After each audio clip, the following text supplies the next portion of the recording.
So I'm very happy that the media is covering this, and I want to assure you that after a deactivation, you can sue. And we have filed over 7,000 cases. We probably have filed close on to 800 claims, meaning we've sued the company for lost earnings. This individual took it several steps further. I think she was very, very lucky that she found an attorney that found another angle, right? Because just to go after the company itself, the attorneys stay away because they don't want to deal with Uber and Lyft's arbitration. That's why we stack all of our cases in small claims court. Yeah, it's only $10,000, $12,000, but if you want to go after the big dollars like this, you have to find the right attorney to back you. And I've seen many drivers disheartened with this process because attorneys won't touch them. Attorneys won't touch deactivation cases. So former Lyft and Uber driver sues Rideshare for allegedly violating her rights when they deactivated her account. Could this be justice for some drivers? Yes, because the angle here, I just love the angle, how creative this attorney got. So Rideshare Services, Uber, Lyft, and the city of Chicago have all been hit with a lawsuit. Listen to this.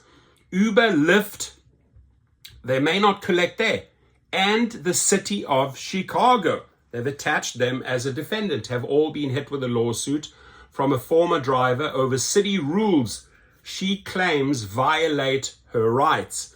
So Carissa Cohen drove for both Uber and Lyft for 5 years before she claims she was removed from the platform due to city rules.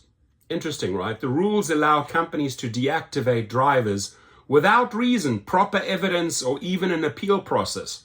Her attorney, Matthew Costado, says city regulations and the movement of the companies left this client defenseless.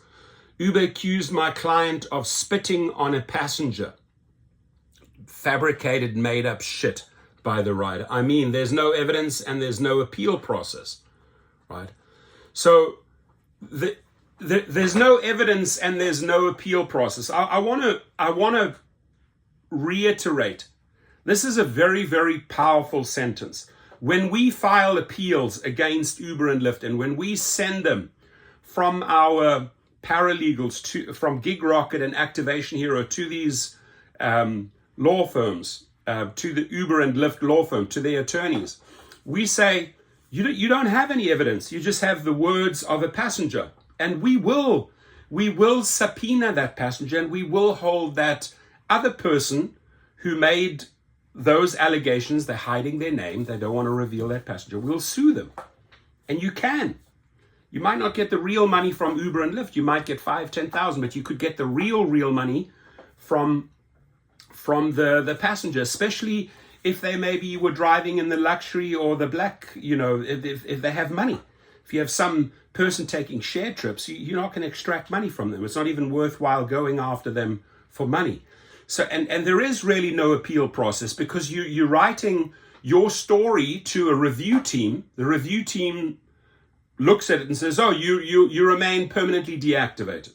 No legal eagle has looked at it. This is why the review team, ladies and gentlemen, does not make the final decision. That's what I tell drivers over and over again. This is why I'm bringing it up in conjunction with the story so people know how this works. We've done this 7,000 times.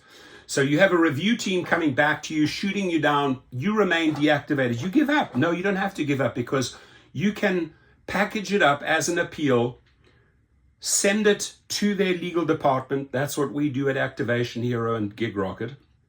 You then say, hey, you have 21 days to look at this driver's story. If not, a claim for lost earnings will follow. This person took it several steps further. They went after the company. They went after the city of Chicago. Cohen said her case started in April 2024 when she was terminated over claims that she says are simply not true. That's assault. I've never assaulted anyone ever, so it was crazy, she said, according to Odyssey. My life being turned around and they wouldn't even really hear me out. That's it. They don't hear you out. Those review teams are somewhere overseas. They don't care a continental. Watch my next video. I'll show you that they do not care an ounce about you. Without proper investigation or due process, Corinne, losing her sole income, left her struggling to earn a living. I just now found employment last month, almost lost my house, she said. I'm still to this day without a car.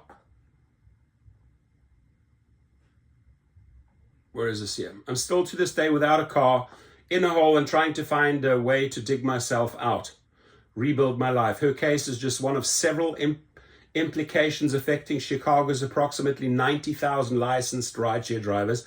Advocates and fellow rideshare drivers blame pending legislation for the severity of Corinne's case. Some argue that if the Chicago City Council passed the rideshare living wage and safety ordinance, Corinne's situation may be different. The goal of ordinance, which has stalled since May 2023 and sponsored by ALD Mike Rodriguez of the 22nd Ward, is to implement stricter protections for drivers.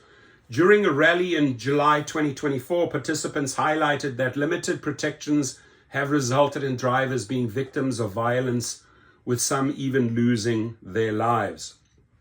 It's just sad. It's just absolutely sad. Corinne's lawsuit pushes Chicago to overturn its regulations to give drivers a chance to defend themselves. She hopes that such moves will lead to her being reinstated and possibly to be reimbursed on my livelihood. She'll win the case. She'll win the case. Everything has changed for me. At the time of the rally, both Uber and Lyft defended their rules and city regulations that are on their side, saying they lose out on money when a driver's account is deactivated. Our business is literally connecting riders with drivers, which means we lose every time we have to remove a driver's access to our platform. They remove the driver from the platform, but they don't have anything in place to fast track them and get them back up. They want to get them back up, right? They want to see, hey, what score does the rider have? What score does the driver have? Who's talking the truth here? You want the person back on the platform so you can continue making money. They've just admitted it right there. However, we can't sacrifice safety or quality.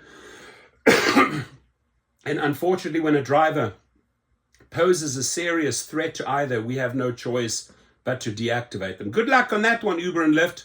You lost that round. I'll guarantee you they lost that round, ladies and gentlemen. No doubt about it. And stick around for my next video. It's going to be good. It's about, that thing we dread, people throwing up in the cars. It's how Uber and Lyft handle that. It's atrocious. I'm going to be reporting on that on the next video. Leave your comments, please. Thank you.